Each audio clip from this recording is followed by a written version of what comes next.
Captain Ashok खरातचं प्रकरण तुम्हाला आतापर्यंत माहीत झालं असेल, पण जर माहीत नसेल तर सांगते की अशोक खरात हा नाशिकच्या कॅनडा कॉर्नर भागातल्या ऑफिसमध्ये लोकांचं भविष्य सांगायचा, तांत्रिक मांत्रिक पूजा करायचा. पण इथेच तो महिलांना धमकी देऊन गुंगीचं औषध देऊन त्यांच्यावर अत्याचार करायचा. हे आता समोर आलंय. एका महिलेवर 2022 ते 2025 या काळात अत्याचार केल्याप्रकरणी खरातला पोलिसांकडून अटक करण्यात आली. त्याच्या ऑफिसवर टाकलेल्या रेडमध्ये पोलिसांना एक पेनड्राईव्ह सापडली, ज्यामध्ये 58 व्हिडिओ असल्याचं सांगण्यात येतंय. त्यात खरंच 2 व्हिडिओ सोशल मीडियावरतीही व्हायरल झालेत, ज्या व्हिडिओमध्ये तो त्याच्या ऑफिसमध्येच महिलांवर अत्याचार करताना दिसतोय. या प्रकरणात आता SIT नेमण्यात आली असून SIT कडून चौकशी सुरू झाली आहे. राजकीय आरोप प्रत्यारोप सुद्धा होत आहेत, त्यामुळे हे प्रकरण चांगलंच गाजलंय. पण महत्त्वाचा प्रश्न हा आहे की हे प्रकरण पुढं कसं आलं. माध्यमांमध्ये आलेल्या बातम्यानुसार या आधीच अशोक खरातला अटक झाली असती, त्याची विकृती तेव्हा समोर आली होती, पण तेव्हा त्याला राजकीय आणि प्रशासकीय संरक्षण मिळाल्याचं बोललं जातंय. तर घडलं असं की डिसेंबर 2025 मध्ये सिन्नरच्याच वाबी पोलीस स्टेशनमध्ये अशोक खरातने दिनेश परब या व्यक्तीविरुद्ध खंडणीची तक्रार दाखल केली होती. दिनेशने 3 कोटी दे नाहीतर तुझे मॉर्फ फोटो व्हायरल करेल अशी धमकी दिल्याची तक्रार होती. दिनेशला खरातचे कारनामे समजले होते. त्याने खरातला हे सगळं थांबवण्यासाठी सांगितलं, पण आपलं भिंग फुटेल म्हणून खरातनेच त्याच्या विरोधात तक्रार दिली. कॅप्टन अशोक खरातचं म्हणणं होतं की दिनेशला अटक करून त्याच्याकडे असलेले फोटो आणि व्हिडिओ ताब्यात घेण्यात यावेत. या प्रकरणी कठोर कारवाई करण्यासाठी राज्यातल्या एका बड्या नेत्याने पोलीस अधिकाऱ्यांना झापल्याचंही बातम्यांमधून सांगण्यात येतंय. पण दिनेश परबने अटकपूर्व जामीन मिळवला आणि पोलिसांनी या प्रकरणाचा तपास थांबवला.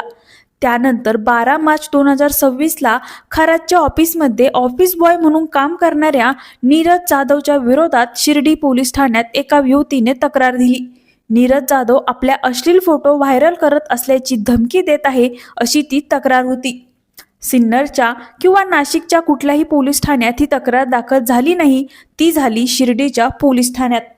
कारण या पोलीस ठाण्यात कॅप्टन अशोक खरातचा भक्त असलेला पोलीस अधिकारी कार्यरत होता अशी चर्चा होत आहे. पण नीरज जाधवच्या विरोधात देण्यात आलेली तक्रारच या प्रकरणाचा गेम फिरवणारी ठरली. कारण माध्यमामध्ये आलेल्या बातम्यानुसार 13 मार्च 2026 लाच शिर्डीमध्ये दाखल असलेल्या गुन्ह्याच्या तपासासाठी वरिष्ठ पातळीवरच्या आदेशाने SIT स्थापन झाली होती आणि इथूनच तर हे प्रकरण बाहेर यायला सुरुवात झाली. नीरज जाधव हा खरातच्या ऑफिसमध्ये ऑफिस बॉय म्हणून काम करायचा.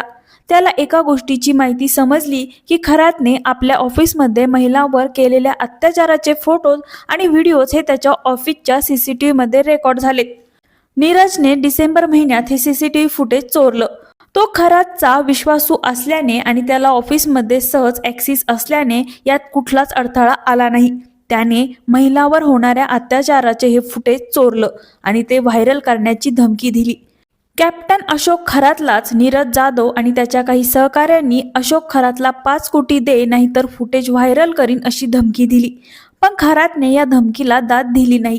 उलट त्याने नीरजच्याच विरोधात पोलीस तक्रार दाखल करण्याची धमकी दिली. याआधी दिनेश परबच्या विरोधात खरातने केलेली तक्रार आणि खरातचे राजकीय कनेक्शन याची कल्पना असल्यानं खरात आपल्याला दाद देणार नाही याची आयडिया नीरजला आली आणि त्याने आपली दिशा बदलली.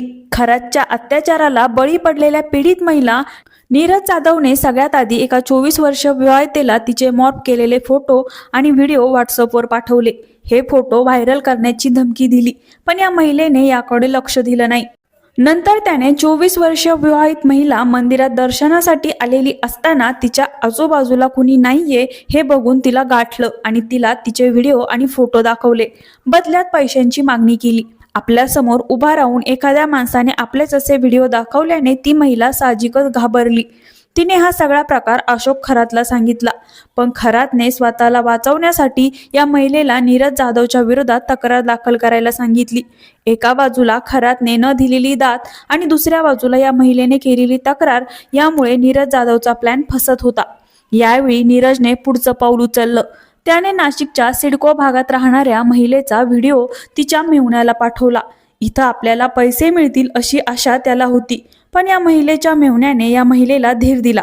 तिला विश्वासात घेतलं आणि सरकारवाडा पोलीस स्टेशन गाठलं. त्यातूनच कॅप्टन अशोक खरातच्या विरोधात 3 वर्ष अत्याचार केल्याची तक्रार या महिलेने दिली आणि खरातचा खरा चेहरा पुढे आला. यावेळी त्याचे राजकीय कनेक्शन जरी स्ट्रॉंग असले तरी यावेळी त्याला उचलण्याचे आदेश थेट वरिष्ठ पातळीवरून आले होते. त्यामुळे पोलिसांनी खरातला अटक करण्यासाठी प्लॅनिंग आखलं. 17 मार्चच्या रात्री उशिरा डॉग सकट खरातच्या घरात एंट्री मारली. घरात चोर शिरले असा बनाव रचला आणि पळून जायचे सगळे रस्ते बंद केले आणि या कथित कॅप्टन अशोक खरातला त्याच्या बेडरूममधून अटक करण्यात आली. त्यानंतर त्याच्या ऑफिसवर छापा टाकला तेव्हा पोलिसांना एक पेनड्राईव्ह सापडला ज्यामध्ये 58 असे व्हिडिओ असल्याचं सांगण्यात येतंय. त्यात खरातच्या चौकशीत हा व्हिडिओचा आकडा 100 पेक्षा जास्त असल्याचं समोर आलंय असं बातम्यामधून पुढे येतंय. पोलिसांनी टाकलेल्या छाप्यामध्ये 2 लॅपटॉप, सुमारे 8 लाखांची रोकड, एक पिस्तूल, जिवंत कारतूस आणि मालमत्तांचे कागदपत्र हाती लागल्याची माहितीही मिळत आहे.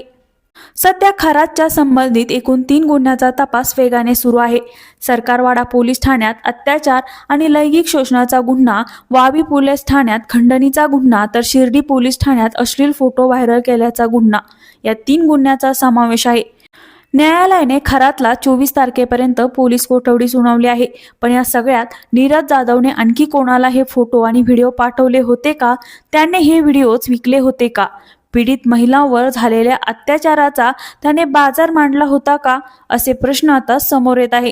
त्यामुळेच एका बाजूला या प्रकरणाला राजकीय वळण लागलेले असताना दुसऱ्या बाजूला आधी खरंच अत्याचार आणि नंतर त्याचा अत्याचाराचे व्हिडिओ चोरून 5 कोटी कमवायला बघणाऱ्या नीरज जाधवचं ब्लॅकमेलिंग याला आणखी किती महिला बळी पडल्यात हा प्रश्न सगळ्या महाराष्ट्राला पडलाय. तर या सगळ्या प्रकरणाबद्दल तुमचं काय मत आहे हे कमेंटमध्ये नक्की कळवा आणि आपला विषय चौकातला या यूट्यूब चॅनलला नक्की सबस्क्राईब करा.